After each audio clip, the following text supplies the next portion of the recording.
Welcome guys. तो हमने राजस्थान के प्राचीन इतिहास में पहले पार्ट के अंदर क्या देखा था। पहले पार्ट के अंदर हमने देखा था इतिहास के भाग देखे थे, प्रागैतिहासिक काल, आद्य ऐतिहासिक काल और ऐतिहासिक काल देख लिया। ठीक है। और हमने देख लिया था कि राजस्थान के हनुमानगढ़ जिले के अंदर जो कालीबंगा सभ्यता विकसित हुई थी वो किस नदी के किनारे हुई थी, किसने उसकी खोज की थी, उसकी क्या विशेषताएं थी, तो वो सारी चीज़ें हमने फर्स्ट पार्ट के अंदर देख ली थी। ठीक है। और उसकी सारी विशेषताएं हमने देख ली थी। अब सेकंड पार्ट में हम पढ़ेंगे आयड सभ्यता। ठीक है। आहड़ सभ्यता पढ़ेंगे। क्या पढ़ेंगे? आहड़ सभ्यता। सबसे पहले आहड़ सभ्यता किस जिले के अंदर? तो आहड़ नामक स्थान पर, जो कि उदयपुर के अंदर है, वहां पर ये विकसित होती है। उदयपुर जिले के अंदर आहड़ नामक जो स्थान है वहां पर आहड़ सभ्यता विकसित हुई, जो कि राजस्थान के अंदर है। और यह आयड नदी के किनारे विकसित होती है। आयड नदी का ही दूसरा नाम क्या है? बेड़त नदी है। और बेड़त नदी को ही बनास नदी कहा जाता है, जिसके किनारे आहड़ सभ्यता विकसित होती है।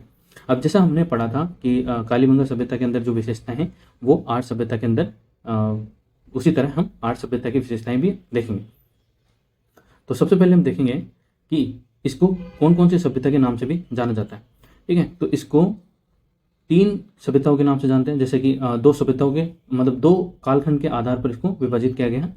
एक है ताम्रयुगीन सभ्यता और दूसरा है लोह युगीन सभ्यता। ताम्रकालीन सभ्यता के अवशेष मौजूद है, इसलिए इसको कालखंड 1 के अंदर विभाजित किया गया है। और लोह युगीन सभ्यता के अवशेष मौजूद है, इसलिए इसको कालखंड 2 के अंदर विभाजित किया गया है। तो मतलब ये एकमात्र सभ्यता है, मतलब इसको संक्रमणकालीन सभ्यता भी कहा जा सकता है राजस्थान के अंदर, जो कि उदयपुर जिले के अंदर है। वो कौन सी है? आहड़ सभ्यता, जिसके अंदर ताम्रकालीन सभ्यता के भी अवशेष मिलते हैं और लोह युगीन सभ्यता के भी अवशेष मिलते हैं। अब जहाँ पर ताम्र और लोह दोनों की जो विशेषता हैं, जो अवशेष हैं वो मिलते हैं, तो उसको संक्रमणकालीन सभ्यता भी कहा जा सकता है। अब आहड़ सभ्यता के जो प्राचीन नाम हैं उनमें कौन कौन से हैं? तो एक तो ताम्रवती नगरी है, आगाटपुर है और आगाट दुर्ग है। ताम्रवती नगरी इसलिए कहा जाता है क्योंकि यहाँ पर तांबे का सर्वाधिक व्यवसाय किया जाता था। ठीक है। और व्यापार के कारण भी इसको ताम्रवती नगरी कहा जाता है। आगाटपुर क्यों कहा जाता है आगाटपुर? क्योंकि यहाँ पर दुर्गों की मौजूदगी है, मतलब यहाँ पर दुर्ग बने हुए हैं, इसके कारण इसको आगाटपुर भी कहा जाता है, क्योंकि यहाँ पर आगाट नामक दुर्ग भी मौजूद है। ठीक है। अब देख लेते हैं इसके उपनाम। तो उपनाम में क्या है? सबसे पहला उपनाम तो यह है कि इसको बनास संस्कृति कहते हैं। क्यों कहते हैं? क्योंकि यह जो बनास नदी है उसके किनारे विकसित हुई है, इसलिए इसको बनास संस्कृति कहते हैं। दूसरा है आहड़ संस्कृति। क्यों कहते हैं आहड़ संस्कृति? क्यों कहा गया? किसके द्वारा कहा गया? तो वो धीरज लाल सांकलिया के द्वारा कहा गया, जो कि इतिहासकार है। उनके द्वारा आहड़ सभ्यता को आहड़ संस्कृति कहा गया। फिर इसको मृतकों का टीला सभ्यता भी कहा जाता है। क्यों कहा जाता है? क्योंकि इसको 8 बार बसने और 8 बार उजड़ने के प्रमाण मिलते हैं। और ये किसने कहा है? तो ये कहा है धीरज लाल सांकलिया ने ही कहा है। वो गड्ढा खोदा है। ठीक है। आहड़ सभ्यता से एक गड्ढा मिला है। ठीक है। और उस गड्ढे में मिले साक्ष्यों के आधार पर यह अनुमान लगाया गया है कि जो आहड़ सभ्यता है वो 8 बार बसी है, मतलब 8 बार उसका निर्माण हुआ है और 8 बार वो उजड़ चुकी है, मतलब 8 बार वो नष्ट हो चुकी है। तो इसी कारण इसको मृतकों का टीला सभ्यता भी कहा जाता है। तो ये आपसे क्वेश्चन पुटअप हो सकता है कि कौन सी सभ्यता है राजस्थान की जिसको मृतकों का टीला कहा जाता है उसमें मिले हुए साक्ष्यों के आधार पर? तो वो है आहड़ सभ्यता। ठीक है। फिर हम देखेंगे कि इसको ग्रामीण सभ्यता क्यों कहते हैं। तो ग्रामीण सभ्यता इसकी सामाजिक परिवेश के कारण, जो यहाँ के जो लोग थे उनका जो सामाजिक परिवेश था, रहन सहन था, उसके आधार पर इसको ग्रामीण सभ्यता की संज्ञा भी दी जाती है। किसको? आहड़ सभ्यता। ठीक है। फिर क्या है? इसके उत्खननकर्ता देख लेंगे हम कि सबसे पहले किसने किया था और फिर बाद में किसने किया था, राजस्थान से कौन थे, इंडिया से कौन थे, तो वो सारी चीज़ें हम इसके अंदर देखें। तो सबसे पहले उत्खननकर्ता में सर्वप्रथम जिसने उत्खनन किया वो किया पंडित अक्षय कीर्ति व्यास ने। कब किया? 1953 के अंदर सर्वप्रथम उत्खनन का श्रेय अगर किसी को दिया जाता है तो पंडित अक्षय कीर्ति व्यास को दिया जाता है। दूसरे कौन है? तो वो है रतन चंद्र अग्रवाल, जिनका अन्य नाम क्या है? RC अग्रवाल। इन्होंने 1954 के अंदर एक धूलकोट नामक जो टीला था, ठीक है, उसका व्यापक उत्खनन अगर किसने किया है तो वो किया है RC अग्रवाल ने, जो यहाँ का स्थानीय टीला था। ठीक है। तो आहट सभ्यता का जो स्थानीय टीला था जिसका नाम धूलकोट था, 1954 में आर.सी. अग्रवाल ने उसका व्यापक उत्खनन किया। फिर है वी.एन. मिश्रा। कौन? वी.एन. मिश्रा और धीरज लाल साकलिया। ठीक है। तो भारत सरकार द्वारा ये नियुक्त किए गए थे आहट सभ्यता की उत्खननकर्ता के रूप में। किसको? वी.एन. मिश्रा और धीरज लाल साकलिया को। तो इन्होंने क्या किया था, 1961 से 1961-62 में इन्होंने उत्खनन किया था किसका? आहट सभ्यता का। और ये पूना विश्वविद्यालय जो कि महाराष्ट्र के अंदर है, तो पूना विश्वविद्यालय के ये प्रोफेसर थे, दोनों की दोनों, वी.एन. मिश्रा और धीरज लाल साकलिया। फिर राजस्थान सरकार से अगर किसी ने उत्खननकर्ता की संज्ञा दी जाती है तो वो किसको दी जाती है? तो विजय कुमार और पी.सी. चक्रवर्ती को राजस्थान सरकार की ओर से उत्खनन में शामिल किया गया था। ठीक है। और नेतृत्व कौन कर रहा था? तो नेतृत्व भारत सरकार के द्वारा नियुक्त वी.एन. मिश्रा और धीरज लाल साकलिया इसका नेतृत्व कर रहे थे। तो आहट सभ्यता मैंने क्या क्या देख लिया? हमने देखा कि यह कहाँ विकसित होती है, किस नदी के किनारे विकसित होती है, और इसको दो कालखंडों में बांटा गया, ताम्रकालीन सभ्यता और लोहे युगीन सभ्यता। इसके प्राचीन नाम हमने देख लिए, उपनाम भी हमने देख लिए कि बनास संस्कृति है, आहट संस्कृति है और मर्तकों का टीला किसके आधार पर इसको कहा जाता है और किसने इसको कहा है। फिर हमने देखा कि ग्रामीण सभ्यता किस आधार पर इसको कहा गया, क्योंकि सामाजिक परिवेश, खान पान और रहन सहन के आधार पर आहट सभ्यता को ग्रामीण सभ्यता भी कहा जाता है। फिर हमने देखे इसके उत्खननकर्ता। ठीक है। तो भारत की तरफ से कौन थे? ठीक है, वी.एन. मिश्रा और साकलिया थे। और जबकि राजस्थान सरकार की ओर से कौन थे? तो विजय कुमार और पी.सी. चक्रवर्ती राजस्थान सरकार की ओर से थे। तो ये आप ध्यान रखेंगे। और सर्वप्रथम आहट सभ्यता की जो खोज करते हैं, उत्खनन करते हैं, तो वो कौन थे? पंडित अक्षय कीर्ति व्यास, जिन्होंने 1953 में इसके उत्खनन का श्रेय जिनको दिया जाता है। ठीक है।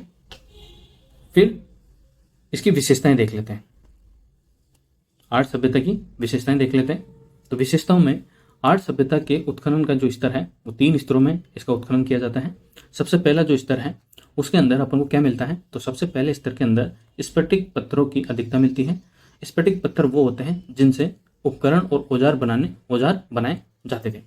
तो आहट सभ्यता के अंदर स्फटिक पत्थरों की अधिकता मिलती है क्योंकि उनसे उपकरण और औजार बनाए जाते थे आहट सभ्यता के वासियों द्वारा। द्वितीय स्तर के अंदर अपन को मिलता है लोहे और कांस्य यानी कि तांबे के उपकरण मिले हैं द्वितीय स्तर के अंदर। और तृतीय स्तर के अंदर अपन को मिलते हैं मृदवान, जो मिट्टी के बने बर्तन होते हैं उनको मृदवान कहा जाता है। ठीक है। तो उसके प्रमाण अपन को तीसरे स्तर के अंदर मिलते हैं। तो इस प्रकार आहट सभ्यता के अंदर 3 स्तरों के अंदर उत्खनन होता है और तीनों स्तरों के अंदर अलग अलग विशेषताएं देखने को अपन को मिलती है। आहट सभ्यता का प्रथम ज्ञान आहट के पास उत्खनन से होता है। आहट एक नामक स्थान है जो कि उदयपुर के अंदर है, उसके पास कोई उत्खनन होता है, उसके कारण ही आहट सभ्यता का हमको सर्वप्रथम ज्ञान देखने को मिलता है। यहाँ पर जो मकान थे वो कच्ची ईंटों से निर्मित थे। ठीक है। और उनकी जो आकृति थी वो पोस्ट कैसी थी? ऐसे आयताकार थी। मकानों की आकृति कैसी थी? आयताकार। ठीक है। सामूहिक भोजन व्यवस्था के प्रमाण भी मौजूद है, इसलिए अपन को ये पता चलता है कि अगर सामूहिक भोजन जिस घर के अंदर होता है तो अपन उससे अनुमान लगा सकते हैं कि संयुक्त परिवार रहा होगा। ठीक है। न्यूक्लियर फैमिली नहीं, बल्कि जो वसुदेव कुटुंबकम वाला जो सिस्टम है, संयुक्त परिवार रहा होगा जिसके अंदर पापा मम्मी दादा दादी भाई बहन सब एक साथ रहते होंगे। तो सामूहिक भोजन के व्यवस्था के यहाँ पे प्रमाण देखने को मिलते हैं किसमें? आहट सभ्यता के अंदर। एक भवन मतलब एक मकान में तो एक से अधिक चूल्हे का भी प्रमाण मिला है, जिससे ये अंदाजा लगा सकते हैं कि परिवार के सदस्य अलग अलग भी खाना बनाते होंगे या अलग अलग रहते होंगे, मतलब सेपरेशन, मतलब अलग अलग रहते होंगे। एक भवन के अंदर 6 चूल्हे का प्रमाण मिला है और एक चूल्हे के ऊपर तो मानव की हथेली का निशान भी मिला है। तो आपसे ये क्वेश्चन पूछा जा सकता है कि वह कौन सा स्थान है जहां से चूल्हे के ऊपर मानव की हथेली के निशान बने हैं? तो वो है आहट सभ्यता। कौन सी सभ्यता? आहट सभ्यता। ठीक है। फिर क्या है? फिर है कि बिना हत्थे का जलपात्र मिला है। ठीक है। जो कि ईरान और बलूचिस्तान से संबंध की जानकारी को दर्शाता है। बिना हत्थे का जलपात्र। ठीक है। तो पहले मिट्टी के बने जलपात्र होते थे, तो वो कैसे होते थे? ऐसे होते थे, जैसे देखो ऐसे होते थे जलपात्र, और ये होता था हत्था। अब ये बिना हत्थे का टूट गया होगा या फिर बिना हत्थे का होगा, तो इसकी जो विशेषता है वो ईरान और अफगानिस्तान के बलूचिस्तान दोनों से मिलती है। ठीक है। तो ये कहा जा सकता है कि ईरान के साथ भारत का या आहट सभ्यता का व्यापार रहा होगा। ठीक है। फिर आहट सभ्यता से गोरे और कोठे मिलते हैं। तो गोरे और कोठे किसको सूचित करते हैं? तो मतलब यहाँ पर अनाज संग्रहण की जो ये मधभांड थे वो गोरे और कोटे कहा जाता था। अनाज संग्रहण मधभांडों को गोरे और कोटे के नाम से जाना जाता था, जो से मिट्टी से बने होते थे। किससे बने होते थे? मिट्टी से। ठीक है। फिर है 6 तांबे से निर्मित यूनानी मुद्राओं के साक्ष्य यहाँ देखने को मिलते हैं और 3 मोहरें देखने को मिलती हैं। ठीक है। 6 तो मुद्राएं और 3 मोहरें देखने को मिलती हैं जो विदेशी व्यापार को सूचित करते हैं। ठीक है। यूनानी मुद्राएं हैं। ठीक है। विदेशी व्यापार को सूचित करते हैं। विदेशी व्यापार जैसे कि जैसे मान लो आर्ट सभ्यता से कोई कच्चा माल या फिर तैयार माल वहाँ बेचा जाता था। ठीक है। यूनान में, तो वहाँ से वो मतलब मुद्रा देके वो माल खरीदते थे। ठीक है। तो यहाँ पर यूनानी मुद्रा मिलने का तात्पर्य यही है कि आर्ट सभ्यता का विदेशी व्यापार मतलब यूनान से संबंध था या यूनान से व्यापार होता था। मुद्रा के 2 भाग होते थे, मतलब जैसे हेड एंड टेल होता है वैसे ही। तो एक तरफ त्रिशूल का चित्र बना होता था। ठीक है। और दूसरी तरफ अपोलो देवता। ठीक है। यूनान का एक महत्वपूर्ण देव है, देवता है, जिसको अपोलो के नाम से जाना जाता है। और उस अपोलो देवता के हाथ में तीर और पीछे तरकस है। ठीक है। क्या है? अपोलो देवता के हाथ में तीर और पीछे तरकस है, जो कि यूनानी भाषा में एक मुद्रा के ऊपर एक लेख भी लिखा है किनारों के ऊपर। जैसे मान लो कि ये मुद्रा है। ठीक है। तो इस तरफ अपोलो की देवता की मूर्ति हो गई, चित्र हो गया, और उसके हाथ में तीर हो गया और पीछे तरकस। ठीक है। और इस तरफ जैसे ये बॉर्डर हो गया, तो बॉर्डर पर यूनानी भाषा में लेख भी लिखा है। ठीक है। तो उसके साक्ष्य भी देखने को मिलते हैं।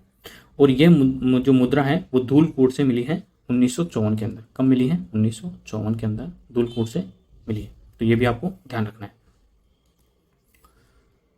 फिर उद्योग देख लेते हैं। सबसे बड़ा उद्योग यहाँ पे तांबे का था। किसका था? तांबे का था, क्योंकि ये संक्रमणकालीन सभ्यता थी जहाँ पे तांबे और लोहे का दोनों का मिश्रण देखने को मिलता है। तो उद्योग तांबे का था। सर्वाधिक तांबे के उपकरण और शस्त्र यहाँ पर देखने को मिलते हैं, और तांबे के कुल्हाड़े का निर्माण भी यहाँ पे किया जाता था। तांबे के कुल्हाड़े। ठीक है। कुल्हाड़े कैसे आपको पता हो, जैसे लकड़ी काटा जाता है तो वो कुल्हाड़े हैं। ठीक है। तो उसका प्रमाण भी यहाँ देखने को मिलता है। तांबा गलन की भट्टियां मौजूद थी यहाँ पर। तो सबसे इंपॉर्टेंट तो आर्ट सभ्यता के अंदर यही है कि यहाँ पर तांबा जो गलाने की जो भट्टी थी, ठीक है, उसका प्रमाण देखने को मिलता है। जबकि जो गणेश्वर सभ्यता है, जिसको सारी सभ्यता, कौन सी सभ्यता? जो गणेश्वर सभ्यता है, जिसको सारी सभ्यताओं की जननी कहा जाता है, उसके अंदर तांबा गलाने की जो भट्टी है उसका प्रमाण देखने को नहीं मिलता है। ठीक है। तो ये मेजर डिफरेंस है गणेश्वर सभ्यता और आहट सभ्यता के अंदर। तो ये आपको इंपॉर्टेंट है, ये फैक्ट है। तो ये आपको ध्यान रखना है कि आहट सभ्यता के अंदर तांबा गलन की जो भट्टी है वो मौजूद थी, जबकि गणेश्वर सभ्यता के अंदर भट्टी मौजूद नहीं है। यहाँ पर एक बैल की आकृति मिलती है, जिसको पुरातत्व वेदों ने किसकी संज्ञा दी है? बनासियल बुल की संज्ञा दी है। किसकी? बनासियल बुल की संज्ञा। अब बनासियल बुल की संज्ञा क्यों दी है? क्योंकि बनास नदी के किनारे यह सभ्यता विकसित हुई है। तो यहाँ पर मिलने वाले जो बैल की आकृति है उसको बनासियल बुल की संज्ञा दी गई है। और ये बैल की जो आकृति है वो किस शैली के अंदर और किस पद्धति के अंदर निर्मित है? तो वो टेराकोटा पद्धति के अंदर निर्मित है। कौन सी पद्धति के अंदर? टेराकोटा पद्धति के अंदर निर्मित है। ठीक है। तो ये आपको पता चल गया हो। अब जैसा हमने देखा था कि कालीबंगा सभ्यता के अंदर अंतिम संस्कार विधि 3 तरह से थी। ठीक है। वैसे ही आर्ट सभ्यता के अंदर भी अंतिम संस्कार तो होता ही होगा, क्योंकि लोग मरते होंगे। ठीक है। तो अंतिम संस्कार भी होता होगा। तो अंतिम संस्कार आर्ट सभ्यता के अंदर किस तरह का था? मृतक को कपड़ों और आभूषणों से सहित दफनाते थे, जिनका सिर तो उत्तर में, जैसे नॉर्थ, साउथ, वेस्ट और ईस्ट। ठीक है। तो जैसे कि उसके अंदर कालीबंगा सभ्यता के अंदर क्या करते थे? जैसे ऊपर की तरफ दक्षिण की तरफ पैर कर देते थे, सॉरी पश्चिम की तरफ पैर कर देते थे, और पूर्व की तरफ सिर और ऊपर की तरफ मुंह कर देते थे। तो वैसा ही अंतिम संस्कार कहाँ पर था? आर्ट सभ्यता के अंदर। क्योंकि जो आर्ट सभ्यता के जो लोग थे वो मृतक को कपड़ों और गहनों के साथ दफनाते थे। किसके साथ? कपड़ों और गहनों के साथ दफनाते थे, जिनका सिर तो उत्तर में, मतलब जैसे मान लो ये इंसान है और ये मर गया। ठीक है। तो इसका सिर तो नॉर्थ के अंदर होता था और पैरों को दक्षिण के, मतलब साउथ के अंदर दफनाया जाता था, और इसके साथ कपड़े और आभूषण भी दफनाए जाते थे। तो ये आहट सभ्यता के अंदर दफनाने का प्रमुख जो पद्धति थी वो ये थी कि कपड़े और आभूषणों के साथ इंसान को दफनाया जाता था। आहट सभ्यतावासी जो लोग थे वो कृषि से परिचित थे। ये गोपीनाथ शर्मा कहते हैं। कौन कहते हैं? गोपीनाथ शर्मा। और गोपीनाथ शर्मा कौन है? तो ये इतिहासकार है। तो इनके द्वारा कहा जाता है कि जो आहट सभ्यतावासी थे वो कृषि से परिचित थे। जैसे कि कालीबंगा के अंदर से अपन को जुते हुए खेत के निशान मिलते हैं, और गेहूं जैसी जो जौ और गेहूं जैसी फसलों को एक साथ बोने के प्रमाण भी अपन को देखने को मिलते हैं। ठीक है, लेकिन यहाँ पर जवार और चावल के प्रमाण देखने को मिलते हैं। किसके? जवार और चावल के। और कालीबंगा सभ्यता के अंदर से अपन को गेहूं और जौ के देखने को मिलते हैं। वैसे ही आहट सभ्यता के अंदर अपन को जवार और चावल के प्रमाण देखने को मिलते हैं। आहट सभ्यता में रंगाई और छपाई के व्यवसाय भी किए जाते थे। ठीक है, रंगाई और छपाई के व्यवसाय भी किए जाते थे। यहाँ पर सभी इतिहासकार एक मत हैं, क्योंकि सभी इतिहासकारों का मानना है कि आहट सभ्यता के अंदर, जो कि उदयपुर के अंदर मिलती है बनास नदी के किनारे, तो वहां पर रंगाई और छपाई के जो व्यवसाय होते थे उससे भी वो लोग भली भांति परिचित थे। अब एक इंपॉर्टेंट फैक्ट यहाँ पर यह है कि जो आहटवासी थे वो चक्रकूप पद्धति से पानी को सुखाने का जो पैटर्न था उसको फॉलो करते थे। चक्रकूप पद्धति क्या है? तो पानी सुखाने की वैज्ञानिक पद्धति से वो परिचित थे। जैसे कि बरसात आ गई, ठीक है, या कोई बाढ़ आ गई, तो जैसे बनास नदी के किनारे ये विकसित थी, तो बनास नदी के अंदर कभी बाढ़ तो आई होगी, और बाढ़ आई होगी तो घरों के अंदर पानी भी गया होगा, तो घरों के अंदर जो पानी चला जाता था उसको सुखाने के लिए ये चक्रकूप पद्धति का इस्तेमाल करते थे। अब चक्रकूप पद्धति से यहाँ पे कैसे, जैसे मान लो ये घर बना हुआ है, तो आयताकार शेप में होते थे आहट सभ्यता में जो घर थे, ठीक है, और बीच के अंदर एक कुआं बना देते थे ऐसे, और कुएं के अंदर मिट्टी से भरे घड़े रख देते थे ऐसे। अब मिट्टी से भरे घड़े रखते थे तो घरों में जो पानी भरता था वो यहाँ चला जाता था, यहाँ चल के ये घड़ों के अंदर मिट्टी सोख लेती थी पानी को, और घरों के अंदर जो पानी था वो सूख जाता था। तो इसी पद्धति को चक्रकूप पद्धति कहा जाता है। आहट सभ्यता के अंदर घरों में से पानी बाहर निकालने हेतु और घड़ों में मिट्टी भरकर एक के ऊपर एक रखकर पानी को सोखना इस विधि के अंदर शामिल था। ठीक है, तो ये हमने देखा आहट सभ्यता के बारे में। ठीक है, क्या क्या देख लिया हमने? तो हमने देख लिया कि कहाँ विकसित होती है, किस नदी के किनारे विकसित होती है, कौन सा जिला है, प्राचीन नाम क्या है, उपनाम क्या है, कौन सी सभ्यता है, उत्खननकर्ता कौन है, ठीक है, विशेषताएं इसकी क्या क्या है, यहाँ से कौन कौन से साक्ष्य अपन को देखने को मिलते हैं, कितने स्तर के अंदर इसकी उत्खनन हुआ है, और गोरे और कोठे क्या होते हैं, उद्योग कौन कौन से थे, बेल की आकृति मिलती है जो टेराकोटा पद्धति में है, अंतिम संस्कार विधि कौन सी थी। तो वो सारी चीजें हमने इसके अंदर देख ली। और सबसे इंपॉर्टेंट है चक्रकूप पद्धति, जो कि आहट सभ्यता की प्रमुख विशेषताओं में से एक है, तो ये भी आपको ध्यान रखनी है। फिर हम देखेंगे गणेश्वर सभ्यता, जिसकी अपन बात कर रहे थे, जहां पर तांबा गलाने की जो भट्टी वो मौजूद नहीं है, लेकिन ये ताम्रकालीन सभ्यता मानी जाती है। ठीक है, आहट सभ्यता पर वो अपन को तांबा गलाने की जो भट्टी है वो मिलती है, और यहाँ पे नहीं मिलती। तो गणेश्वर सभ्यता जो है वो सीकर, राजस्थान के सीकर जिले में देखने को मिलती है। कहाँ पर देखने को मिलती है? राजस्थान के सीकर जिले में अपन को देखने को मिलती है। गणेश्वर नीम का थाना सीकर, और सीकर के अंदर जो नीम का थाना स्थान है वहां पर यह सभ्यता विकसित हुई। और कौन सी नदी के किनारे विकसित होती है? तो यह कांतली नदी के किनारे विकसित होती है। तो आपको ध्यान रखना है, आपसे पूछा भी जा सकता है और पूछा भी गया है कि गणेश्वर सभ्यता किस नदी के किनारे विकसित हुई है, तो वो नदी है कांतली नदी। कांतली नदी के किनारे यह विकसित हुई। तो गणेश्वर सभ्यता का जो उपनाम है वो एक तो ताम्र संचयी सभ्यता है, और दूसरा है ताम्रकालीन सभ्यताओं में सर्वाधिक प्राचीन। मतलब ताम्रकालीन जो सभ्यता है जितनी भी, जैसे कालीबंगा हो गई, आहट हो गई, और भी जितनी सभ्यताएं हैं, उसमें सबसे प्राचीन अगर किसी सभ्यता को माना जाता है तो वो राजस्थान की सीकर जिले में विकसित कांतली नदी के किनारे जो विकसित गणेश्वर सभ्यता है उसको माना जाता है। ठीक है, हालांकि यहाँ पर तांबा गलाने की जो भट्टी है वो मौजूद नहीं है, जबकि अपन को आहट सभ्यता के अंदर तांबा गलाने की भट्टी मौजूद है। सबसे प्राचीन होने के कारण भी, ताम्रकालीन सभ्यताओं में सबसे प्राचीन होने के कारण भी यहाँ पर अपन को भट्टी देखने को नहीं मिलती है, तांबा गलाने की जो भट्टी है वो देखने को नहीं मिलती है। भारत में सभी ताम्रकालीन सभ्यताओं की इसको जननी भी कहा जाता है। अगर आपसे पूछा जाए कि इंडिया के अंदर ताम्रकालीन सभ्यताओं में जननी कौन सी सभ्यता को कहा जाता है, तो वो है राजस्थान की कांतली नदी के किनारे विकसित सीकर जिले की जो गणेश्वर सभ्यता है उसको कहा जाता है। अगर आपको ये वीडियो, ये मैं जो पढ़ाने का जो पैटर्न है, अगर आपको समझ में आ रहा है तो आप मुझे कमेंट करके बता सकते हैं, और चैनल को सब्सक्राइब भी कर सकते हैं, और अपने दोस्तों के साथ इसको शेयर करें और वीडियो को लाइक कर सकते हैं। तो इसके जो उत्खननकर्ता है वो कौन थे? तो इसके उत्खननकर्ता सर्वप्रथम अगर किसी को देखें हम तो वो थे RC अग्रवाल, यानी कि रतन चंद्र अग्रवाल। ठीक है, जो 1977 में इसका उत्खनन करते हैं। और इसका जो कालक्रम है वो रेडियो कार्बन पद्धति, जो रेडियो कार्बन पद्धति है उसके अनुसार अपन को पता चलता है कि 2800 ईसा पूर्व इसकी जो कालखंड है वो अपन को पता चलता है यहाँ से मिले साक्ष्यों के आधार पर। इसकी विशेषताओं में हम देख लेते हैं कि सर्वाधिक ताम्र उपकरण अगर किसी सभ्यता से मिलते हैं तो वो है गणेश्वर सभ्यता। ठीक है, कौन सी सभ्यता है?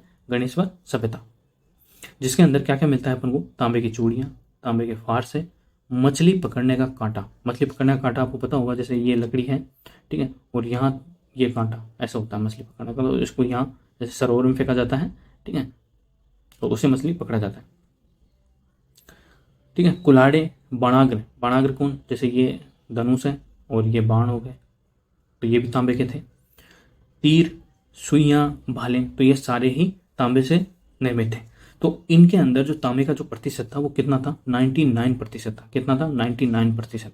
तो इससे आपको क्या अंदाजा लगता है, तो इससे अपन अनुमान ये लगा सकते हैं कि वे लोग तांबे के अंदर किसी और धातु के मिश्रण से परिचित नहीं थे या उनको नहीं आता था, ठीक है। तांबे के साथ अन्य धातुओं के मिश्रण से वे परिचित नहीं थे। इसी कारण से जो यहाँ पर जो अवशेष मिलते हैं, जो साक्ष्य मिलते हैं, जो ये उपकरण मिलते हैं, उनके अंदर 99% तक तांबा पाया जाता है। भवनों का निर्माण पत्थरों से, पूर्णतः पत्थरों से निर्मित था। ईंटों का बिल्कुल भी उपयोग नहीं हुआ है। तो एक विशेषता इंपॉर्टेंट ये भी है कि गणेश्वर सभ्यता के अंदर जो मकान और जो भवन बनाए गए वो पूर्णतः पत्थरों से निर्मित है। ईंटों का प्रयोग बिल्कुल भी नहीं हुआ है। तो ये आपको ध्यान रखना है। फिर नेक्स्ट क्या है, तो नेक्स्ट है मृदभांडों और मृदपत्र को कृपणवर्णी मृदभांड कहा गया। मतलब जो जैसे कृपणवर्णी होते हैं वो छोटे होते हैं, ठीक है। तो छोटे जो मिट्टी के बने जो बर्तन होते हैं, जैसे ग्लास हो गया, ठीक है, प्लेट हो गई, छोटा सा पानी का घड़ा हो गया, तो उनको कृपणवर्णी मृदभांड कहा गया। भारत में प्रथम ताम्र उपकरण एक साथ किसी स्थान पर अगर प्राप्त हुए हैं तो वो है गणेश्वर सभ्यता के अंदर। मतलब सर्वाधिक मात्रा के अंदर ताम्र उपकरण अगर किसी स्थान पर मिलते हैं या किसी सभ्यता में मिलते हैं तो वो कहाँ मिलते हैं, गणेश्वर सभ्यता के अंदर। इसीलिए भारत के अंदर अगर ताम्रकालीन सभ्यताओं में जननी किसी को कहा जाता है तो वो गणेश्वर सभ्यता को ही कहा जाता है। प्रथम और सर्वाधिक ताम्र उपकरण मिले हैं, इसलिए सभी ताम्रकालीन भारतीय संस्कृतियों की जननी गणेश्वर सभ्यता को कहा गया है। तो ये हमने आज जो पार्ट सेकंड है उसमें अपन ने क्या देखा, पार्ट फर्स्ट में तो अपन ने कालीबंगा देख लिया था, कालीबंगा सभ्यता जो कि हनुमानगढ़ जिले के अंदर विकसित होती है। और पार्ट सेकंड के अंदर अपन ने क्या देखा, आहट सभ्यता के बारे में देख लिया, और देखा हमने गणेश्वर सभ्यता के बारे में जो सीकर में कांतिल नदी के किनारे विकसित होती है, ठीक है। तो अगर आपको ये वीडियो पसंद आया तो लाइक करें, शेयर करें और चैनल को सब्सक्राइब कर लें। Thank you.